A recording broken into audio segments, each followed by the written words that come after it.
नौकरी में आरक्षण को लेकर सुप्रीम कोर्ट का सुप्रीम फैसला। सरकारी नौकरी में आरक्षण के लिए राज्य कर सकते हैं अनुसूचित जातियों का उपवर्गीकरण। अनुसूचित जाति और अनुसूचित जनजाति श्रेणियों के लिए सब कैटेगरी बना सकती है सरकारें। पंजाब अनुसूचित जाति पिछड़ा वर्ग अधिनियम 2006 और तमिलनाडु अरुणथियार अधिनियम पर लगी मुहर।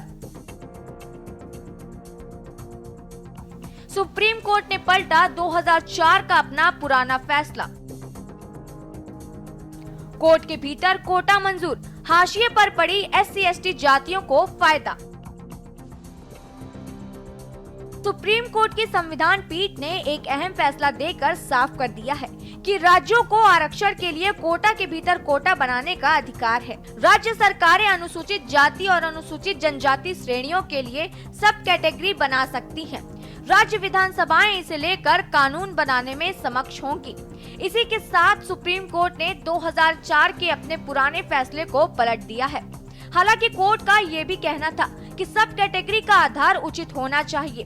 बता दें कि मुख्य न्यायाधीश DY Chandrachud, justice BR Gavai, justice Vikramnath, justice Bela M Trivedi, justice Pankaj Mittal, justice Manoj Mishra और जस्टिस सतीश चंद्र शर्मा की बेंच ने ये फैसला सुनाया। बता दें कि कोर्ट के फैसले से पंजाब अनुसूचित जाति पिछड़ा वर्ग अधिनियम 2006 और तमिलनाडु अरुणथियार अधिनियम पर मुहर लग गई है। इससे पहले 2004 में सुप्रीम कोर्ट की 5 जजों की बेंच ने EV चिन्नया बनाम आंध्र प्रदेश सरकार से जुड़े मामले में फैसला दिया था कि राज्य सरकारें नौकरी में आरक्षण के लिए अनुसूचित जाति और अनुसूचित जनजातियों की सब कैटेगरी नहीं बना सकती। पंजाब सरकार का तर्क था कि इंदिरा साहनी बनाम भारत संघ में सुप्रीम कोर्ट के 1992 फैसले के तहत ये स्वीकार था, जिसने अन्य पिछड़ा वर्ग OBC के भीतर सब कैटेगरी की अनुमति दी थी। पंजाब सरकार ने मांग रखी थी कि अनुसूचित जाति के भीतर भी सब कैटेगरी की अनुमति दी जानी चाहिए। 2020 में सुप्रीम कोर्ट ने तय किया कि इस पर बड़ी बेंच द्वारा फिर से विचार किया जाना चाहिए। आज का जो प्रोटेस्ट है वो कोई नया नहीं है। जो जातीय जनगणना हमारे नेता आदरणीय लालू प्रसाद यादव, तेजस्वी यादव जी और जब हमारी महागठबंधन की सरकार थी बिहार में, तो उस समय नीतीश कुमार जी भी इसमें शामिल थे। बड़ी कोशिशों के बाद जातीय जनगणना बिहार में कराई गई और उसी के अनुपात में हम लोगों ने 65% आरक्षण भी दिया, जिसको लेकर के कभी कोई कोर्ट गया, कहीं कोई गया। तो हमें लगता है कि इसको कहीं ये सरकार की मंशा साफ नहीं है। वो इसको उनका अधिकार, जो दलितों का, आदिवासियों का, अति पिछड़ों का जो अधिकार सरकार ये देना नहीं चाहती है। तो हमारी ये डिमांड है कि इसको 9वीं सूची में शामिल किया जाए, ताकि जो इस समाज के लोग हैं उनका उत्थान हो सके। क्या होता है कोटे के भीतर कोटा?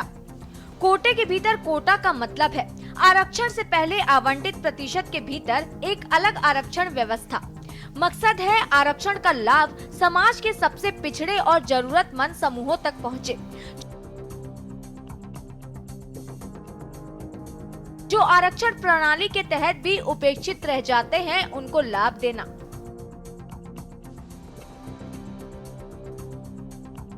आरक्षण के बड़े समूहों के भीतर छोटे कमजोर वर्गों का अधिकार सुनिश्चित करना, ताकि वे भी आरक्षण का लाभ उठा सकें। वहीं मुख्य न्यायाधीश DY चंद्रचूड़ ने कहा कि कोटा के भीतर कोटा गुणवत्ता के विरुद्ध नहीं है। अनुसूचित जाति और अनुसूचित जनजाति वर्ग से आने वाले लोग अक्सर सिस्टम के भेदभाव के कारण प्रगति की सीढ़ी पर आगे नहीं बढ़ पाते। सब कैटेगरी संविधान के अनुच्छेद 14 के तहत निहित समानता के सिद्धांत का उल्लंघन नहीं करती। हालांकि राज्य अपनी मर्जी या राजनीतिक लाभ के आधार पर सब कैटेगरी तय नहीं कर सकते और उनके फैसले न्यायिक समीक्षा के अधीन होंगे।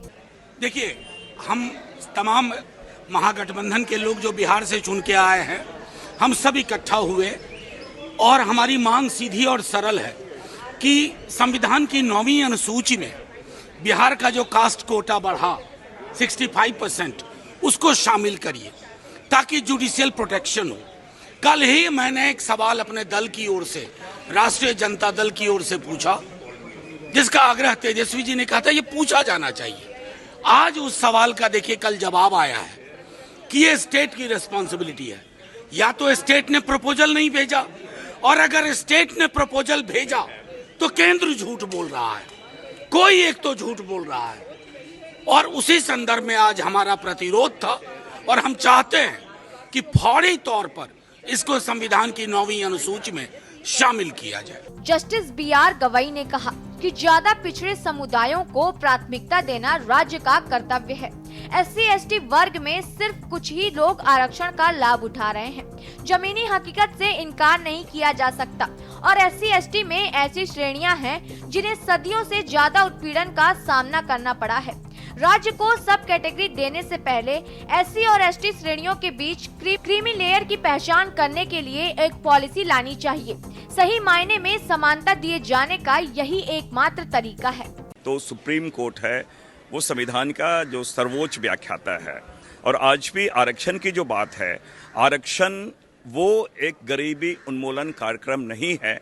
आरक्षण जो है वो हमारा एक प्रतिनिधित्व की बात है, और ये बातें आनी चाहिए। और सुप्रीम कोर्ट के जजों को देखिए, हमारी सर्वोच्च संस्था है, मैं उसका सम्मान करता हूँ, लेकिन किसी फैसले को बिना पढ़े, उसका अध्ययन किए, उसके फैक्ट को चेक किए बगैर मैं कुछ नहीं कह सकता हूँ। मैं सबसे पहले देखना चाहूँगा कि जिसने ये फैसला दिया, कहते हैं ना जिसका दर्द होता है उसी को पता होता है कि ये असर कहाँ तक करता है। तो मुझे ये देखना है कि जिन जजों ने फैसला किया है, 7 जजों की जो बैच है, उसमें SC/ST कितने जज हैं, जिन वकीलों ने इसको सपोर्ट और अपोज किया है उनमें SC/ST कितने वकील थे, कौन सी पार्टी जुड़े थे, उन पार्टियों की मंशाएं क्या है, ये भी चरित्र जो है सबके सामने आना चाहिए कि कौन पार्टी के बड़े बड़े वकील खड़े होकर वहाँ जो है SC/ST को डिवाइड एंड रूल की पॉलिसी में बांटकर जो उनकी जो ताकत उनकी बनी है 2 अप्रैल 2018 के बाद, एक शक्ति बनी है उनके एकजुट होकर, उसको रोकने काम हम NFS से जूझ रहे हैं, हम लोग घोटालों से जूझ रहे हैं, हम जो है सरकार की जो योजनाओं में जो डिस्टर्बेंस है, सरकार की योजनाओं में जो दलित हित की बात नहीं है, उससे भी हम लोग जूझ रहे हैं।